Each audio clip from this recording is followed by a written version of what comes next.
महादेव महादेव, हर हर महादेव। साथियों, आज मैं चर्चा करूंगा होली पे, भक्ति में शक्ति। तो भक्ति में शक्ति होती, तमाम लोग ऐसा भी प्रश्न पूछते हैं कि भक्ति में कोई शक्ति नहीं। अच्छा, कलयुग में हमसे किसी ने प्रश्न पूछा कि सबसे ज़्यादा शक्ति किसमें है, तो मैंने कहा भक्ति में। इसको लोग मानते भी हैं कि भक्ति में शक्ति बहुत है। भक्ति में भाव होता है ना। भाव का अर्थ हुआ आपके शब्द, जैसे आप संस्कृत के श्लोक ना बोल पाए कोई मतलब नहीं है। आप हिंदी में बोलते हैं कि फारसी में बोलते हैं कि अरबी में बोलते हैं कि तेलुगु में बोलते हैं कि दुनिया की किसी भी भाषा में आप बोलते हैं, उससे कोई मतलब नहीं है। भगवान भाषा को नहीं समझता, भगवान भाव को समझता है। वो भाव का भूखा होता है। भाव वश भगवान। भगवान जो है भाव के वश में होते हैं। ये भाव जो होता है ये बड़ा प्रबल चीज़ है। ये भाव बड़ा ताकतवर है। दुनिया का सबसे ताकतवर चीज़ अगर कोई है तो भाव है। अच्छा, एक बात बताइए कि भगवान को अगर कोई बस में कर ले रहा है तो वही तो सबसे बड़ा ताकतवर हुआ। एक छोटे से इंसान को आप अपने बस में नहीं कर सकते भाई। आपसे कोई कहे कि अपने माता को, अपने बेटे को, अपने पुत्र को, अपनी पुत्री को अपने बस में कर लो, अपने रिश्तेदार, नातेदार, दोस्त, अहबाब, साथी, सहयोगी को अपने बस में कर लो, तो नहीं कर पाओगे। लेकिन भगवान को बस में कर ले रहे हो, तो कैसे? भाव वश भगवान। ये भाव जो है भगवान को अपने बस में कर लेता है। बहुत मजबूत है, बड़ा ताकतवर है, लेकिन कमजोर भी बहुत है। अब आप पूछें कमजोर कैसे? कमजोर इतना है ना कि आज आपका भाव बना हुआ है। जैसे हम अपने दोस्त से प्रेम करते तो आज दोस्त से मेरा प्रेम बना हुआ है, हमारा भाव दोस्त के प्रति है। और कल को कब अभाव में बदल जाएगा ये पता नहीं। जैसे अभाव में बदला ना तो हमारा दोस्त तो अच्छा नहीं है, बड़ा गड़बड़ है। ये जो वीडियो देख रहे हैं ना, अभी वो वीडियो देखते समय हमारे बारे में भाव बना सकते हैं कि भाई ये बात तो ये सत्यजीत अतवारा कहता है, बहुत अच्छा। और थोड़ी देर बाद कोई और वीडियो देखा या कहीं और कोई किताब पढ़ लिया, कोई दोस्त है, बाप, साथी, सहयोगी बता दिया, तो कह गए अभाव में बदल गया। जो हमारे पर भाव बना था वो भाव में बदल गया। भगवान के प्रति आपका भाव बना है, और जैसे भगवान के प्रति भाव आपका बना है ना, थोड़ी देर बाद अभाव में बदल जाएगा। कब? जब आपके काम नहीं होंगे, आपका काम अटक गया, आपको कहीं असफलता मिल गई, आप कहीं अपमानित हो गए, बस आप भगवान को भी मारो, भगवान को बेकार है। मतलब भाव जो है आपका अभाव में बदल गया। तो यह भाव जो है आपको भक्ति की तरफ ले जाता है। आपकी भक्ति ही आपका भाव है। तो भक्त प्रहलाद हुए। तो भक्त प्रहलाद ने क्या किया? हिरण्यकश्यप का नाम आपने सुना होगा, भक्त प्रहलाद के पिता थे।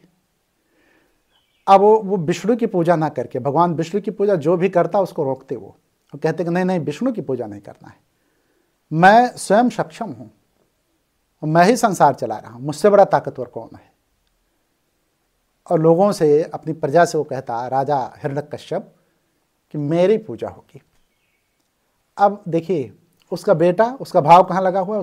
उसके बेटे प्रहलाद का भाव लगा था भगवान में। तो भगवान विष्णु की पूजा करता था।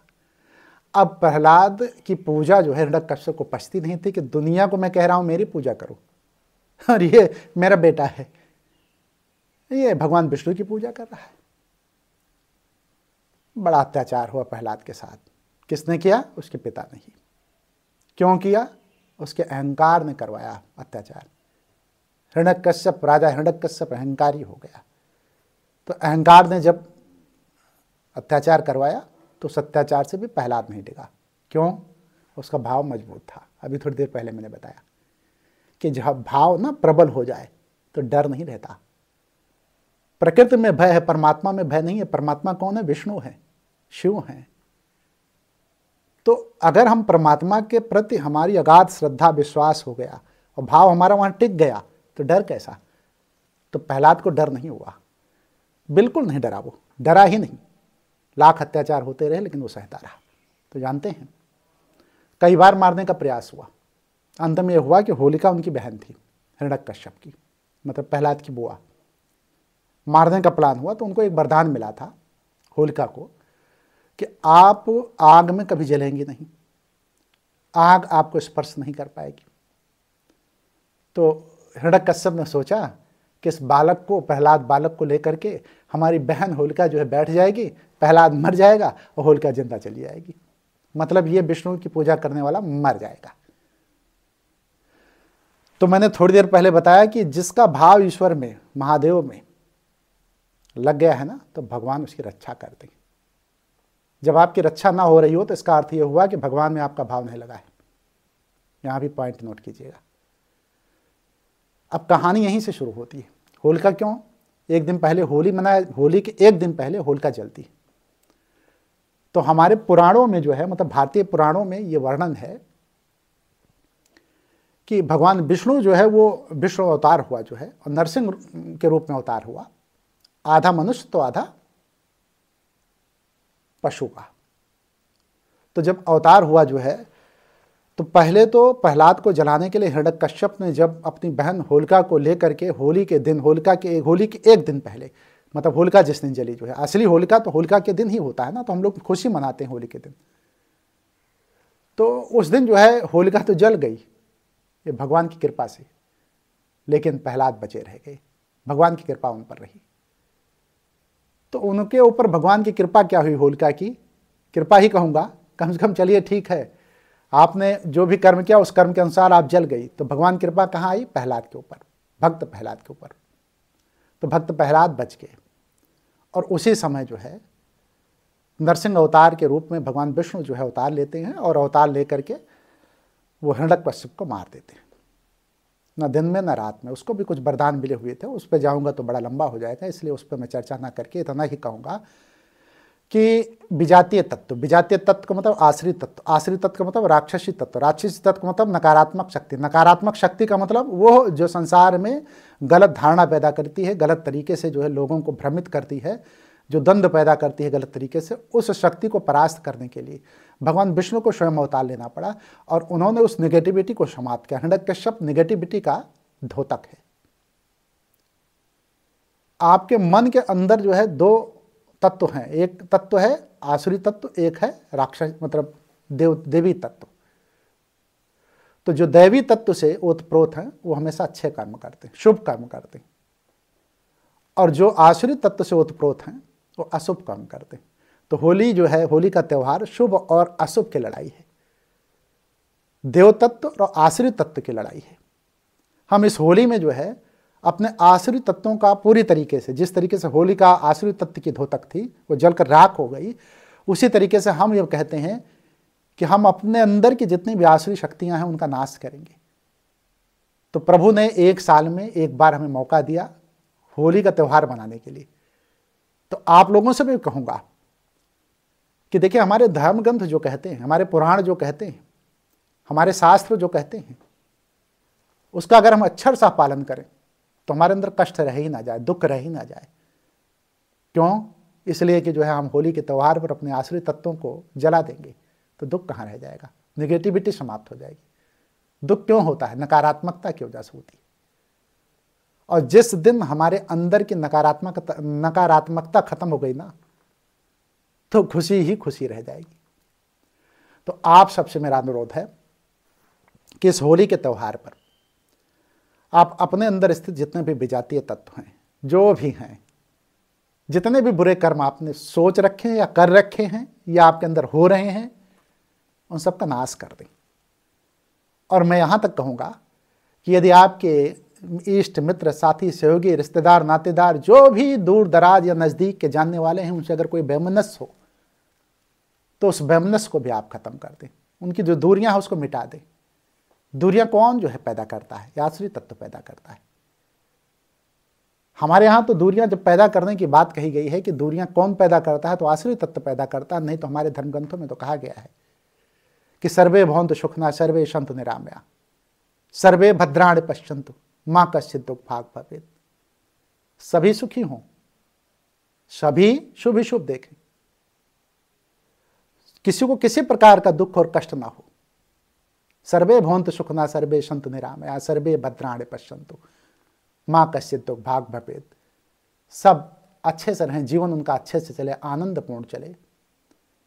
तो ये हमारे यहाँ कहा गया है। तो ये होली के त्यौहार में अगर इस श्लोक को आप याद कर लें तो हमें लगता है जीवन और ये पूरा संसार ही सुंदर हो जाएगा। आपका जीवन तो सुंदर होगा ही होगा, पूरा संसार सुंदर हो जाएगा। अयम निजा परो बेत गणना लघु चेत श्याम उदार चरिता नाम तो वसुदेव कुटुंबकम। वसुदेव कुटुंबकम की भावना ले आइए आप अपने मन में। सारी वसुधा आपका कुटुंब है। तो जब राक्षसी प्रवृत्ति का नाश हो जाएगा इस होली के समय पर, ये केवल कह नहीं रहा हूं मैं मुंह से, साथियों आपसे मैं अनुरोध करता हूं कि इसको केवल कहना मत मानिए। जो भी इस वीडियो को देख रहे हैं तो केवल इसको कहना मत मानिए कि हम कह रहे हैं आप सुन रहे हैं। आप एक प्रयास तो कीजिए, भगवत पथ पर चलने का प्रयास तो कीजिए। थोड़ा सा समय दे दीजिए इस वीडियो को देख करके। थोड़ा सा, हम कहते हैं सारी आसुरी शक्ति को आप नाश ना करें, लेकिन ये मन में बना लें कि मुझे आसुरी शक्ति का नाश करना है, तो अगले होली में आप थोड़ा और कर लीजिएगा, अगले होली में और थोड़ा कर लीजिएगा। धीमे धीमे जीवन के किसी हिस्से में पहुंच करके आप विश्वास मानिए, जब अगला जन्म आपका होगा ना, इस जन्म में तो आप सुखी समृद्ध रहेंगे ही रहेंगे, जब अगला जन्म होगा ना आपका, क्योंकि हम सनातन मतावलंबी जितने हैं धर्म को मानने वाले, वो पुनर्जन्म पे विश्वास करते हैं। तो पुनर्जन्म पे विश्वास करने वाले लोग जन्म लेंगे, और जब जन्म लेंगे, जन्म तो सब लेंगे, लेकिन हमारी मान्यता है तो जब जन्म लेंगे ना तो बड़ा श्रेष्ठ जन्म होगा, अच्छे कुल में जन्म होगा। कुल का अर्थ होता है कि जहाँ सदाचार होगा, सद्भाव होगा, समृद्धि होगी, संपन्नता होगी, वैभव होगा, वहाँ पे आप जन्म लेंगे। जहाँ पे अच्छे पथ पर चलने के लिए मार्ग पहले से ही प्रशस्त होगा, वहाँ पे आप जन्म लेंगे।